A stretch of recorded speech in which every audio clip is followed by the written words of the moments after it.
ಕರ್ನಾಟಕ ವಿಶ್ವವಿದ್ಯಾಲಯ BA 5ನೇ ಸೆಮಿಸ್ಟರ್ನ ವಿದ್ಯಾರ್ಥಿಗಳಿಗೆ ಭಾರತದ ಆರ್ಥಿಕತೆ ಸಬ್ಜೆಕ್ಟ್ನಲ್ಲಿ ಬರುವಂತಹ ಇನ್ನೊಂದು ಪ್ರಮುಖವಾದಂತಹ topic measures to increase agricultural productivity. ಭಾರತೀಯ ಕೃಷಿ ಉತ್ಪಾದಕತೆಯನ್ನು ಹೆಚ್ಚಿಸುವುದಕ್ಕೆ ಕ್ರಮಗಳೇನು, ಆ ಕ್ರಮಗಳ ಬಗ್ಗೆ ನಾವಿಲ್ಲಿ ಸ್ವಲ್ಪ ಡಿಸ್ಕಸ್ ಮಾಡ್ತೀವಿ. ಸೊ ಲಾಸ್ಟ್ ಕ್ಲಾಸಲ್ಲಿ ನಾವು ತಿಳ್ಕೊಂಡಿದ್ದೀವಿ, ಕೃಷಿಯನ್ನ ನಾವು ಭಾರತೀಯ ಆರ್ಥಿಕ ವ್ಯವಸ್ಥೆ ಬೆನ್ನುಮೂಳೆ ಅಂತ ಕರ್ಕೊಂಡಿದ್ದೀವಿ, backbone of our country. ಆದರೆ ಇದು ಅತಿ ಹೆಚ್ಚು ಜನರಿಗೆ ಎಂಪ್ಲಾಯ್ಮೆಂಟ್ ಅನ್ನು ಕೊಡ್ತಾ ಇದೆ, ಆದರೆ ಇದರ ಉತ್ಪಾದಕತೆ ಮಾತ್ರ ಜಾಸ್ತಿ ಕಡಿಮೆ ಇದೆ ಅಂತ ನಾವು ಲಾಸ್ಟ್ ಕ್ಲಾಸ್ ನಾವು ತಿಳ್ಕೊಂಡಿದ್ದೀವಿ. ಸೊ ಹಾಗಾದ್ರೆ ಈ ಉತ್ಪಾದಕತೆಯನ್ನ ನಾವೀಗ ಜಾಸ್ತಿ ಮಾಡಬೇಕು, ಕೃಷಿ ಉತ್ಪಾದಕತೆಯನ್ನು ಹೆಚ್ಚಿಸ್ಕೋಬೇಕು. ಈ ಹೆಚ್ಚಿಸ್ಕೊಳ್ಳಕ್ಕೆ ನಾವೇನು ಕಾರ್ಯಕ್ರಮಗಳನ್ನ ಮಾಡ್ಕೋಬಹುದು, ಸರ್ಕಾರ ಏನು ಕಾರ್ಯಕ್ರಮವನ್ನು ಹಾಕೋಬಹುದು, ಇದರ ಬಗ್ಗೆ ನಾವು ಈ ತರಗತಿಯಲ್ಲಿ ಸ್ವಲ್ಪ ಗಮನ ಕೊಡ್ತೀವಿ. ಇಲ್ಲಿ measures for increase in agricultural productivity, ಕೃಷಿಯ ಉತ್ಪಾದಕತೆಯನ್ನು ಹೆಚ್ಚಿಸುವುದಕ್ಕೆ ಏನು ಕ್ರಮಗಳನ್ನು ಕೈಗೊಳ್ಳಬಹುದು ಇದರ ಬಗ್ಗೆ ನಾವಿಲ್ಲಿ ಕೆಲವೊಂದು ಪಾಯಿಂಟ್ಸ್ ಅನ್ನು ನೋಡ್ತೀವಿ. ಕನ್ಸಾಲಿಡೇಷನ್ ಆಫ್ ಹೋಲ್ಡಿಂಗ್ಸ್, ಭೂ ಹಿಡುವಳಿಗಳ ಬಗ್ಗೆ ನಾವಿಲ್ಲಿ ಸ್ವಲ್ಪ ಚರ್ಚೆ ಮಾಡಬೇಕಾಗುತ್ತೆ. ಸೊ ಭೂಮಿಯ ಒಂದು ಒಡೆತನವನ್ನ, ಭೂಮಿಯ ಒಂದು ಸ್ವತ್ತನ್ನ ನಾವು ಯಾರಿಗೆ ಭೂಮಿ ಇಲ್ಲ ಇಂತಹ ಜನರಿಗೆ ನಾವು ಹಂಚಿಕೆಯನ್ನ ಮಾಡಬೇಕಾಗುತ್ತೆ. ವಿವಿಧ ಸರ್ಕಾರಿ ಕಾರ್ಯಕ್ರಮಗಳ ಮುಖಾಂತರವಾಗಿ ಭೂರಹಿತ ಒಂದು ರೈತರಿಗೆ ಭೂಮಿಯನ್ನ ಹಂಚಿಕೆ ಮಾಡಬೇಕು. ಹಂಚಿಕೆ ಮಾಡಿದಾಗ ಸಾಮಾನ್ಯವಾಗಿ ಭೂಮಿಯು ಕೆಲಸ ಮಾಡುವಂತ ಜನರ ಕೈಗೆ ಹೋಗ್ತದೆ, ಆಗ ಕೃಷಿ ಉತ್ಪಾದಕತೆ ಜಾಸ್ತಿ ಮಾಡೋಕ್ಕೆ ಸಾಧ್ಯ ಆಗುತ್ತೆ. ಈ ಹೋಲ್ಡಿಂಗ್, ಯಾರು ಭೂಮಿಯನ್ನ ಅವಶ್ಯಕತೆಗಿಂತ ಜಾಸ್ತಿ ಹೋಲ್ಡ್ ಮಾಡಿರ್ತಾರೆ ಅದರಿಂದ ಅದನ್ನ ಚೇಂಜ್ ಮಾಡಬೇಕು. ಅದರ ಒಂದು ಹಾದಿಯಲ್ಲಿ ಬಂದಂಥದ್ದು ಉಳುವವನೇ ಭೂಮಿಯ ಒಡೆಯ ಅಂತ ಕಾಯ್ದೆನೂ ಆಗಿರಬಹುದು. ಸೊ ಇಂತಹ ಪ್ರೋಗ್ರೆಸಿವ್ ಕಾಯ್ದೆಗಳ ಮುಖಾಂತರವಾಗಿ ನಾವು ಭೂಮಿಯನ್ನ ಹಂಚಿಕೆ ಮಾಡಿದ್ರೆ ಅದು ನೆಕ್ಸ್ಟ್ ಉತ್ಪಾದಕತೆಗೆ ದಾರಿ ಮಾಡಿಕೊಡಬಹುದು. ಸಪ್ಲೈ ಆಫ್ ಫೈನಾನ್ಸ್, ಹಣಕಾಸಿನ ಪೂರೈಕೆ. ಭಾರತ ದೇಶದಲ್ಲಿ ಕೃಷಿಯ ಅಭಿವೃದ್ಧಿಗೆ ಅತ್ಯಂತ ತೊಡಕಾಗಿರುವಂತಹ ಅಂಶ ಅಂದ್ರೆ ಅಗತ್ಯವಾಗಿರುವಂತಹ ಹಣಕಾಸಿನ ಸೌಲಭ್ಯ ಸಿಗ್ತಾ ಇಲ್ಲ ರೈತರಿಗೆ. ಈ ಹಣಕಾಸನ್ನ ಪೂರೈಕೆ ಮಾಡುವ ಜವಾಬ್ದಾರಿ ಸರ್ಕಾರದ್ದಾಗಿರ್ತದೆ. ಸರ್ಕಾರ ವಿವಿಧ ಮೂಲಗಳಿಂದ ಕೃಷಿ ವಲಯಕ್ಕೆ ಹಣಕಾಸು ಹರಿದು ಬರುವಂಗೆ ನೋಡ್ಕೋಬೇಕಾಗುತ್ತೆ. ಅದು ವಾಣಿಜ್ಯ ಬ್ಯಾಂಕುಗಳಾಗಿರ್ಬೋದು, ಭೂ ಅಡಮಾನ ಬ್ಯಾಂಕುಗಳಾಗಿರ್ಬೋದು, ಪ್ರಾಥಮಿಕ ಪತ್ತಿನ ಸಹಕಾರ ಸಂಘಗಳಾಗಿರ್ಬೋದು, ಗ್ರಾಮೀಣ ಬ್ಯಾಂಕ್ ಆಗಿರ್ಬೋದು. ಇಂತಹ ಬ್ಯಾಂಕಿಂಗ್ ವಲಯದ, ಹಣಕಾಸಿನ ವಲಯದ ವ್ಯವಸ್ಥೆಯಿಂದ ಕೃಷಿ ವಲಯದ ಅಭಿವೃದ್ಧಿಗೆ ಹಣಕಾಸಿನ ಪೂರೈಕೆ ಆದರೆ ಆಗ ಕೃಷಿ ವಲಯದ ಉತ್ಪಾದನೆಯನ್ನ ನಾವು ಜಾಸ್ತಿ ಮಾಡಬಹುದಾಗಿದೆ. ಸೈಂಟಿಫಿಕ್ ಮೆಥಡ್ ಆಫ್ ಕಲ್ಟಿವೇಶನ್, ವೈಜ್ಞಾನಿಕ ಬೇಸಾಯದ ಕ್ರಮವನ್ನ ನಾವಿಲ್ಲಿ ಅಳವಡಿಸ್ಕೋಬೇಕು. ಸೊ ಯಾವ ಒಂದು ಕ್ರಮದಿಂದ ಉತ್ಪಾದನೆಯನ್ನ ರೈಸ್ ಮಾಡ್ಕೊಳ್ಳಕ್ಕೆ ಸಾಧ್ಯ ಆಗುತ್ತೆ, ಯಾವ ಒಂದು ಕ್ರಮದಿಂದ ಮಾಡರ್ನೈಸ್ ಆಗಿರುವಂತಹ ಯಾಂತ್ರೀಕೃತ ವ್ಯವಸ್ಥೆಯನ್ನ ಮಾಡ್ಕೋಬಹುದಾಗಿದೆ, ಅಂತಹ ವ್ಯವಸ್ಥೆನ ಅಳವಡಿಸ್ಕೊಂಡ್ರೆ ನಾವು ಉತ್ಪಾದನೆಯನ್ನ ಜಾಸ್ತಿ ಮಾಡ್ಕೋಬಹುದು. ಇದನ್ನು ವೈಜ್ಞಾನಿಕ ಬೇಸಾಯ ಅಂತ ಹೇಳ್ತೀವಿ. ಆಧುನೀಕರಣವಾಗಿರುವಂತಹ ರಸಗೊಬ್ಬರಗಳು, ಒಂದು ಪೆಸ್ಟಿಸೈಡ್ಸ್ ಆಗಿರಬಹುದು, ಬಿತ್ತನೆ ಬೀಜ ಆಗಿರಬಹುದು, ಇಂಥದನ್ನು ಬಳಕೆ ಮಾಡಿಕೊಂಡಾಗ ಸಾಮಾನ್ಯವಾಗಿ ನಮ್ಮ ಉತ್ಪಾದನೆ ಜಾಸ್ತಿ ಆಗುತ್ತೆ ಅಂತ ಹೇಳ್ಬಹುದು. ಎಕ್ಸ್ಟೆನ್ಷನ್ ಆಫ್ ಇರಿಗೇಷನ್ ಫೆಸಿಲಿಟೀಸ್, ನೀರಾವರಿ ಸೌಲಭ್ಯಗಳ ವಿಸ್ತರಣೆಯನ್ನ ಮಾಡಬೇಕು. ಹೇಳಿದೀನಿ, 65% ಅಷ್ಟು ಭೂಮಿ, ಕೃಷಿ ಭೂಮಿ ಮಳೆಯನ್ನೇ ಆಧಾರ ಪಟ್ಟಿದೆ ಅಂತ ನಾವು ಹೇಳಿದ್ದೀವಿ. ಸೊ ಈ ಮಳೆಯ ಆಧಾರದಲ್ಲಿರುವಂತಹ ಭೂಮಿಯಲ್ಲಿ ನಾವು ಉತ್ಪಾದನೆಯನ್ನ ನಿರೀಕ್ಷಿಸುವಂತದ್ದು ಸರಿಯಲ್ಲ. ಸೊ ಈ ಒಂದು ಭೂಮಿಯನ್ನ ನೀರಾವರಿ ಒಳಪಡಿಸಬೇಕು. ಅಂದ್ರೆ ಸರ್ಕಾರ ವಿವಿಧ ಡ್ಯಾಮ್ಗಳನ್ನ ಕಟ್ಟುವ ಮುಖಾಂತರವಾಗಿ, ಚೆಕ್ ಡ್ಯಾಮ್ಸ್ ಮಾಡುವ ಮುಖಾಂತರವಾಗಿ, ನೀರಾವರಿ ಕಾಲುವೆ ನಿರ್ಮಾಣ ಮಾಡುವ ಮುಖಾಂತರವಾಗಿ ಅತ್ಯಧಿಕ ಕೃಷಿ ಭೂಮಿಗೆ ನೀರಾವರಿಯನ್ನ ಒದಗಿಸ್ಕೊಡ್ಬೇಕಾಗುತ್ತೆ.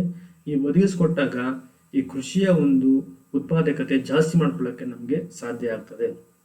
ನೀರಾವರಿ ಇದ್ದರೆ ಯಾರಾದ್ರೂ ರೈತರಲ್ಲಿ ಸುಮ್ಮನೆ ಇರುವುದಿಲ್ಲ, ಕೆಲಸವನ್ನು ಮಾಡ್ತಾರೆ, ಕೃಷಿ ಉತ್ಪಾದಕತೆಯನ್ನು ಜಾಸ್ತಿ ಮಾಡಬಹುದಾಗಿದೆ. ಮಾರ್ಕೆಟ್ ಇಂಪ್ರೂವ್ಮೆಂಟ್, ಭಾರತ ದೇಶದಲ್ಲಿ ಕೃಷಿ ಮಾರುಕಟ್ಟೆಯು ಹಲವಾರು ತೊಂದರೆ ಅನುಭವಿಸ್ತಾ ಇದೆ. ಹಲವಾರು ಹಳೆಯ ಕೃಷಿ ಮಾರುಕಟ್ಟೆ ನೀತಿಗಳು, ಕಮಿಷನ್ಸ್ ಹಾವಳಿ, ಮೋಸದ ವ್ಯವಹಾರ, ಸರಿಯಾದಂತಹ ಒಂದು ತೂಕದ ವ್ಯವಸ್ಥೆ ಇಲ್ಲದೆ ಇರುವಂತಹದ್ದು, ಇವೆಲ್ಲ ಕೂಡ ಭಾರತದ ಕೃಷಿ ಮಾರುಕಟ್ಟೆಯ ಒಂದು ದೊಡ್ಡ ಸಮಸ್ಯೆ ಆಗಿದ್ದಾವೆ. ಅದಕ್ಕಾಗಿ ಈ ಕಮಿಷನ್ ಹಾವಳಿ ನಿಯಂತ್ರಣ ಮಾಡಬೇಕು. ಜೊತೆಗೆ ಮೆಟ್ರಿಕ್ ತೂಕ ವ್ಯವಸ್ಥೆಯನ್ನು ಜಾರಿಗೆ ತರಬೇಕು. ನಿಯಂತ್ರಿತ ಮಾರುಕಟ್ಟೆ ವ್ಯವಸ್ಥೆಯನ್ನ ಮತ್ತೆ ಸರ್ಕಾರಿ APMC ಮಾರುಕಟ್ಟೆ ವ್ಯವಸ್ಥೆಗಳನ್ನ ಇಂಥದನ್ನ ಸರ್ಕಾರ ತಂದು ಅದರ ಮುಖಾಂತರವಾಗಿ ಕೃಷಿ ಉತ್ಪಾದಕರಿಗೆ ಒಳ್ಳೆಯ ಮಾರುಕಟ್ಟೆನ ಒದಗಿಸಿಕೊಟ್ರೆ ಅಲ್ಲಿ ಕೃಷಿ ಉತ್ಪಾದಕತೆ ಜಾಸ್ತಿ ಆಗೋದಕ್ಕೆ ಅದು ಇಂಡೈರೆಕ್ಟ್ ಆಗಿ ಕಾರಣ ಆಗ್ತದೆ. Alternative employment opportunities. ಕೃಷಿಯಲ್ಲಿ ವರ್ಷವೆಲ್ಲ ನಾವು ಕೆಲಸ ಮಾಡೋಕ್ಕೆ ಸಾಧ್ಯ ಆಗದೆ ಇದ್ದಾಗ, ವರ್ಷವೆಲ್ಲ ನಮಗೆ ಉದ್ಯೋಗ ಸಿಗದೆ ಇದ್ದಾಗ ಆಲ್ಟರ್ನೇಟಿವ್ ಆಗಿ ಇತರೆ ಒಂದು ಚಟುವಟಿಕೆಯನ್ನು ಪ್ರಾರಂಭ ಮಾಡ್ಕೊಳ್ಳೋಕೆ ಅವಕಾಶ ಇರಬೇಕು. ಅದು ಹೇಳಿದ್ದೀನಿ ಆಲ್ರೆಡಿ. ಪ್ರಾಣಿ ಸಾಕಣೆ ಮಾಡುವುದು, ಕೋಳಿ ಸಾಕಣೆ ಮಾಡುವುದು, ಕುರಿ ಸಾಕಣೆ ಮಾಡುವಂಥದ್ದು, ಜೇನು ಸಾಕಣೆ ಮಾಡುವಂಥದ್ದು, ಇಂತಹ ಆಲ್ಟರ್ನೇಟಿವ್ ಆಗಿರುವಂತಹ ಅಲೈಡ್ ಸೆಕ್ಟರ್ಸ್ ನಲ್ಲಿ ಎಂಪ್ಲಾಯ್ಮೆಂಟ್ಸ್ ಅನ್ನ ಕೊಟ್ರೆ ಅದು ಕೃಷಿ ವಲಯಕ್ಕೆ ಇಂಡೈರೆಕ್ಟ್ ಆಗಿ ಉತ್ಪಾದನೆಯನ್ನ ಜಾಸ್ತಿ ಮಾಡ್ಕೊಳ್ಳೋಕೆ ಅವಕಾಶ ಕೊಡ್ತದೆ. ಸೊ ಇದು ಆಲ್ಟರ್ನೇಟಿವ್ ಪರ್ಯಾಯ ಉದ್ಯೋಗದ ಒಂದು ಅವಕಾಶಗಳು. Providing security for land. So ಭೂಮಿಯ ಒಡೆತನದ ಬಗ್ಗೆ ಖಾತ್ರಿಯನ್ನ, ಗ್ಯಾರಂಟಿಯನ್ನ ಕೊಡಬೇಕು ರೈತರಿಗೆ. ತಮ್ಮ ಸ್ವಂತ ಭೂಮಿಯಲ್ಲಿ ದುಡಿಯುವಾಗ ಮಾಡುವಷ್ಟು ಎಫರ್ಟ್ಸು ಬೇರೆ ಭೂಮಿಯಲ್ಲಿ ದುಡಿಯುವಾಗ ಅವರು ಮಾಡೋದಿಲ್ಲ. ಕಾರಣ ಅದು ಅವ್ರ ಭೂಮಿ ಆಗಿರಲ್ಲ. ಸೊ ಅದಕ್ಕಾಗಿ ತಮ್ಮ ಭೂಮಿಯ ಬಗ್ಗೆ ತಮ್ಗೆ ಇಷ್ಟು ಭೂಮಿ ಇದೆ ಅಂತ ಗ್ಯಾರಂಟಿಯಾಗಿ ಸರ್ಕಾರಿ ಪತ್ರದಲ್ಲಿ ಅವರಿಗೆ ಸರ್ಕಾರ ಗ್ಯಾರಂಟಿ ಇಷ್ಟು ಭೂಮಿ ಅಂತ ಕೊಟ್ರೆ ಆ ಭೂಮಿಯಲ್ಲಿ ಅವರು ಎಲ್ಲಾ ಎಫರ್ಟ್ಸ್ ಅನ್ನು ಹಾಕಿ, ಶ್ರಮವನ್ನ ಹಾಕಿ, ಆಧುನೀಕರಣವಾಗಿ ಉತ್ಪಾದನೆಯನ್ನ ಜಾಸ್ತಿ ಮಾಡ್ತಾರೆ. ಅದಕ್ಕಾಗಿ ಭೂಮಿಗೆ ಸಂಬಂಧಪಟ್ಟಂತಹ ದಾಖಲೆಗಳನ್ನ ಸರ್ಕಾರ ಕಾಲಕ್ಕೆ ಯಾರಿಗೆ ಕೊಡಬೇಕು ಎಂಬುದರ ಬಗ್ಗೆ ನಿಖರವಾದಂತಹ ಮಾಹಿತಿಯಿಂದ ಅವರಿಗೆ ಕೊಡಬೇಕಾಗುತ್ತೆ. Eradication of rural indebtedness. ಗ್ರಾಮೀಣ ಋಣಭಾರ ಇದೆಯಲ್ಲ, ಲಾಸ್ಟ್ ಡಿಸ್ಕಸ್ ಮಾಡಿದ್ವಿ. ಸೊ ರೈತರು ಸಾಲವನ್ನು ಮಾಡ್ತಾರೆ, ಆ ಸಾಲವನ್ನು ತೀರ್ಸಕ್ಕಾಗ್ದಿರ ಅದಕ್ಕೆ ಬಡ್ಡಿ ಕಟ್ಟುವುದಕ್ಕೆ ಸಾಲೋದಿಲ್ಲ ತಮ್ಮ ಉತ್ಪಾದನೆಯನ್ನ ಮಾಡಿದ ನಂತರ. ಸೊ ಇಂತಹ ಒಂದು ಗ್ರಾಮೀಣ ಋಣಭಾರದಿಂದ ಅವರನ್ನ ಮುಕ್ತಗೊಳಿಸಬೇಕಾಗುತ್ತೆ. ಮತ್ತೆ ಅಧಿಕ ಬಡ್ಡಿ ಮುಖಾಂತರವಾಗಿ ಸಾಲ ಕೊಡುವಂತ ವ್ಯಕ್ತಿ ನಿಯಂತ್ರಣ ಮಾಡಬೇಕಾಗುತ್ತೆ. ಬಡ್ಡಿ ಜಾಸ್ತಿ ವಿಧಿಸುವಾಗ ಅದನ್ನ ನಿಯಂತ್ರಣ ಮಾಡಿ ಕಡಿಮೆ ಬಡ್ಡಿಯಲ್ಲಿ ಸರ್ಕಾರನೇ ವಿವಿಧ ವಾಣಿಜ್ಯ ಬ್ಯಾಂಕ್ಗಳ ಮುಖಾಂತರವಾಗಿ ಸಾಲವನ್ನು ಕೊಡಬೇಕಾಗುತ್ತೆ. ಆಗ ಈ ಗ್ರಾಮೀಣ ಋಣಭಾರದ ಸಮಸ್ಯೆ ನಿವಾರಣೆಯಾಗಿ ಕೃಷಿ ಉತ್ಪಾದಕತೆ ಜಾಸ್ತಿ ಆಗ್ತದೆ. ಪ್ಲಾಂಟ್ ಪ್ರೊಟೆಕ್ಷನ್ ಮಾಡುವಂಥದ್ದು, ಸಸ್ಯ ಸಂರಕ್ಷಣೆ ಮಾಡಿದ್ರೆ ಇದು ಭೂಮಿಯ ಸಾರವನ್ನ ಇನ್ಕ್ರೀಸ್ ಮಾಡ್ತದೆ, ಭೂಮಿ ಫಲವತ್ತತೆಯನ್ನು ಜಾಸ್ತಿ ಮಾಡ್ತದೆ, ಭೂಮಿಯ ಒಂದು ಭೂ ಸವೆತವನ್ನ ನಿಯಂತ್ರಣ ಮಾಡ್ತದೆ.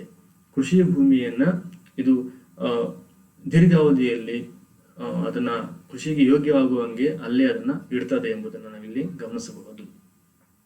ಮೆಕ್ಯಾನೈಸೇಷನ್, ಯಾಂತ್ರೀಕೃತ ಮಾಡುವಂತದ್ದು.